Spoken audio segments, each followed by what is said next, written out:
There are days when the sky erases people, not through violence, not through spectacle, just through silence, through the kind of disappearance that leaves no wreckage, no answers, no bodies, only questions that grow heavier with time. Something happened on a clear afternoon in December, something that should not have been possible. 5 aircraft, 14 men, a routine training exercise over familiar water. By nightfall, they were gone, vanished so completely that even the search became part of the mystery. The ocean does not explain. It keeps what it takes. December 5, 1945. The war had ended months before. Men were returning home. Bases were scaling down. Life was becoming ordinary again. The kind of ordinary that makes people forget how fragile certainty is, how quickly the predictable can become impossible. The planes were Avengers, TBM Avengers. Heavy torpedo bombers built for war, tested in combat, reliable in ways that mattered. The mission was simple. Fly east toward the Bahamas, turn north, turn southwest, return to base. A triangle over open water. Navigation problem number 1. Students had flown it dozens of times before. Instructors had supervised it without incident. There was no reason to believe this day would be different, but it was. Lieutenant Charles Taylor was not supposed to lead the flight. The scheduled instructor called in sick that morning. Taylor took his place. He was experienced, a combat veteran, decorated, trusted, but he had only been stationed in Florida for a few weeks. He did not know these waters the way others did. He had flown in the Pacific, over different oceans, under different skies, and later, after everything, that unfamiliarity would seem important, though it might not have been. It is difficult to say what matters when nothing is certain. The flight left Fort Lauderdale Naval Air Station just after 2 in the afternoon. Clear weather, calm seas, visibility excellent, no storms on the horizon, no warnings from meteorology, the kind of conditions that make flying easy, predictable, safe, the kind of day that should be forgettable. 5 planes, 14 men. They climbed into the cockpits. They ran through checklists. They taxied to the runway. They lifted off in formation, clean, professional, routine. By 3:45, something had shifted. A radio operator at the base picked up a transmission. Taylor's voice. He was asking one of his students what their compass showed. The student answered. Taylor did not seem satisfied. He said his compasses were malfunctioning, both of them. He said he was not sure where they were. He thought they might be over the Florida Keys, but they were not. They were northeast of the Bahamas, somewhere far from where he believed. Confusion spreads quickly when certainty breaks. Other stations began picking up fragments of conversation. The pilots were talking to each other. Taylor sounded uncertain, then frustrated, then something else. Resigned, perhaps. He believed they were over the Gulf of Mexico, west of Florida. So, he ordered the planes to fly east, thinking it would bring them back to land. But if they were already east of Florida, flying east meant flying deeper into the Atlantic. Away from safety. Away from anything familiar. Away from the possibility of return. The tower tried to guide them, tried to correct the course. Controllers repeated instructions. They offered headings. They offered reassurance. But Taylor would not switch to the emergency frequency. He was afraid they would lose contact entirely. The radios were weak. Static interrupted everything. Voices overlapped. Instructions were missed or misunderstood. Communication was fragmenting.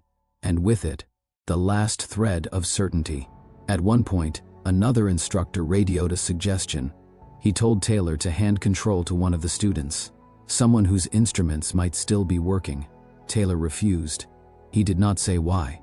Perhaps he doubted all the compasses by then. Perhaps he felt responsible. Perhaps he simply could not admit he was lost. Pride has killed men before. So has doubt. Sometimes they work together. The minutes passed. The sun dropped lower. The pilots reported seeing land below them. Then they said there was no land. Then they described the water as strange, white, turbulent, unnatural. But weather reports showed no significant disturbances in the area. No storms. No unusual conditions. Other pilots flying nearby reported clear skies and calm water, but Flight 19 saw something different, or believed they did.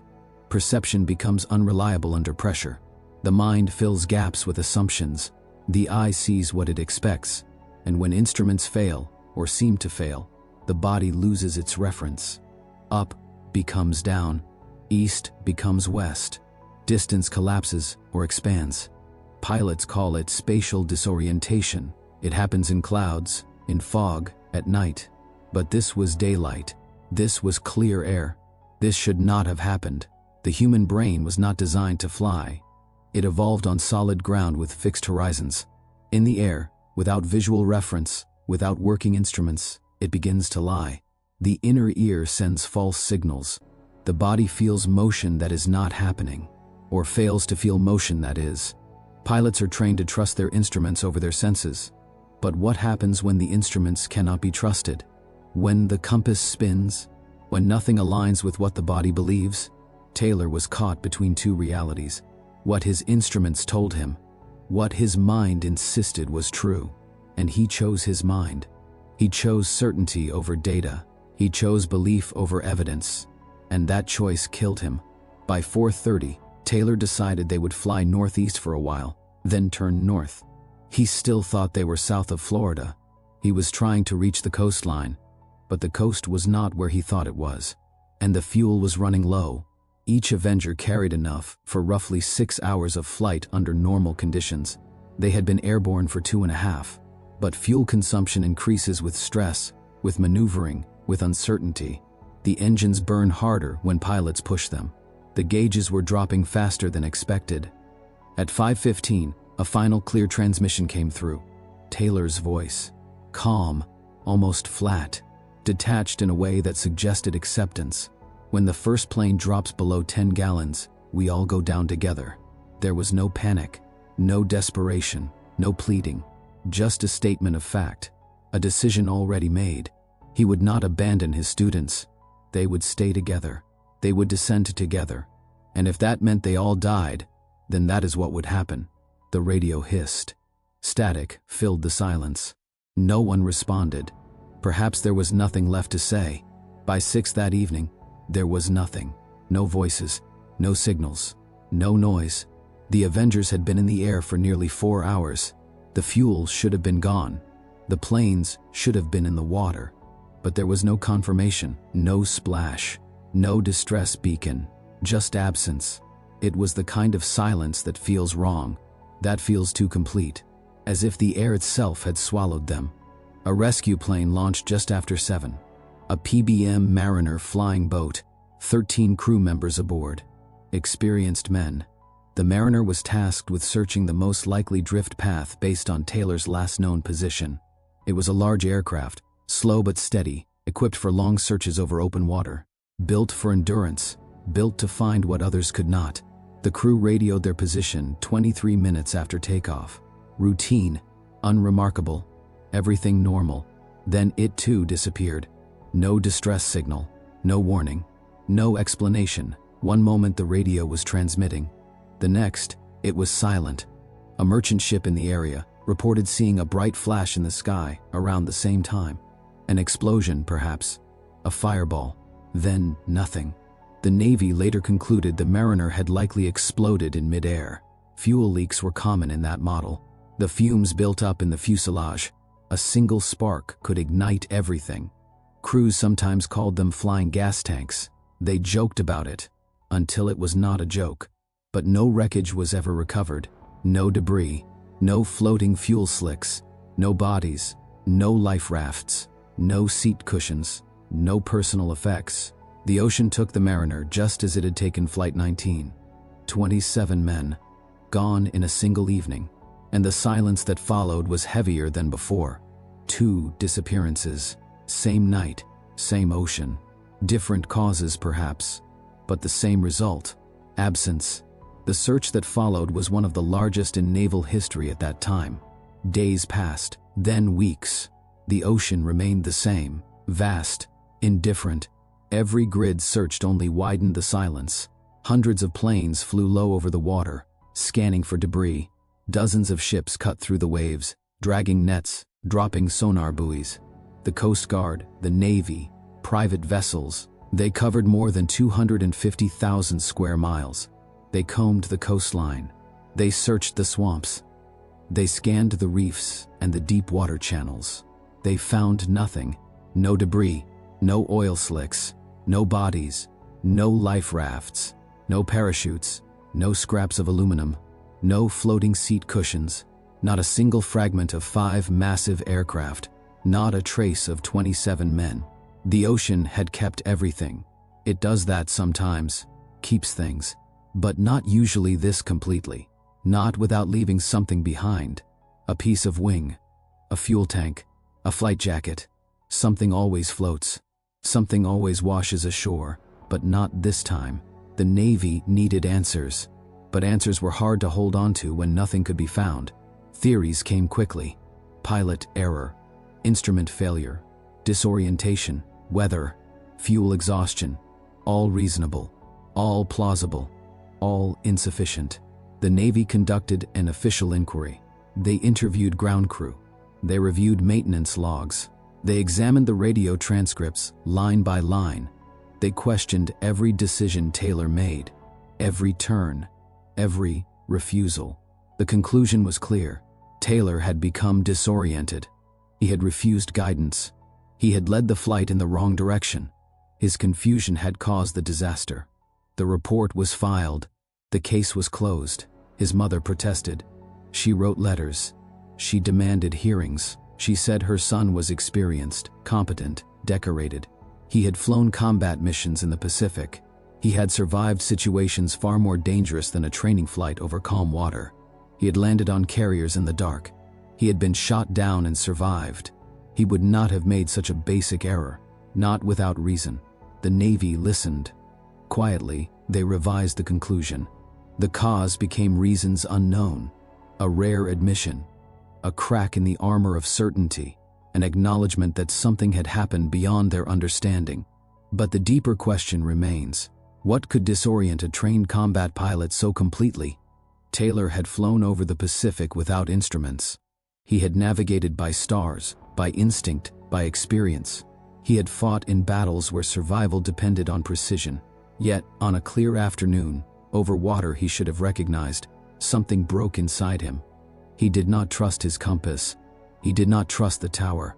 He did not trust his own perception.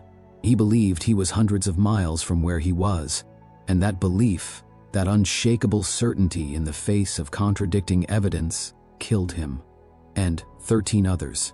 The stretch of ocean between Florida, Bermuda, and Puerto Rico would later be called the Bermuda Triangle, though in 1945 it had no name, just a reputation, whispers among sailors and pilots, stories passed down, ships that left port and never arrived, planes that radioed their position and then vanished, compasses that spun wildly, instruments that failed without reason. Most of those stories are exaggerated. Some are misremembered. Some are invented, but some are not. And Flight 19 became the story that defined the mystery, the one that could not be dismissed, the one that left no room for easy answers. There are rational explanations for what happens in that region. The ocean floor there is unstable. Methane hydrates trapped beneath the seabed can erupt suddenly, reducing water density and causing ships to sink in seconds. Microbursts and sudden atmospheric changes can down aircraft without warning. The Gulf Stream is powerful and fast, capable of carrying wreckage hundreds of miles from a crash site before searchers arrive. Human error, compounded by stress, fatigue, and fading light, can turn a simple mistake into catastrophe. Magnetic anomalies, though rare, can interfere with compasses. Underwater topography creates unpredictable currents. All of these things are real. All of them are documented. All of them have happened, but none of them explain the totality of what happened that day. The simultaneous failure of multiple compasses, the absolute absence of debris from 5 large aircraft, the loss of the rescue plane, the complete and utter silence that followed. Individually, each event is explainable. Together, they form a pattern that resists explanation. 14 men flew east that afternoon and never came back. 13 more went to find them and met the same void. The ocean kept them all. And in the years since, others have disappeared in the same waters. Some leave traces, some do not. The pattern is not consistent enough to prove anything supernatural, but it is persistent enough to disturb, to unsettle, to suggest that something about that place, that particular stretch of water, is not fully understood. There are no ghosts here, no monsters, no supernatural forces, only the cold fact that we do not understand everything, that the instruments we trust can fail, that the men we rely on can be wrong, that perception can fracture under pressure, that the ocean is larger, deeper, and less forgiving than we want to believe, and that sometimes people vanish not because of what they encountered, but because they stopped knowing where they were. Flight 19 was not the first disappearance in that region. It was not the last, but it was the one that could not be ignored, because it involved the military, because it was well documented, because it happened in daylight, in calm weather, with no clear enemy and no clear cause. The men who flew that day were not careless. They were not untrained. They were not reckless. They followed procedure. They trusted their leader. They did what they were told. And it was not enough. The families waited for answers. Some for years. Some for decades. Some are still waiting. The Navy moved on. New planes, new routes, new protocols, new training methods designed to prevent another Flight 19. But the question never faded. What happened in those final hours? What did Taylor see that made him so certain of his location when he was so catastrophically wrong?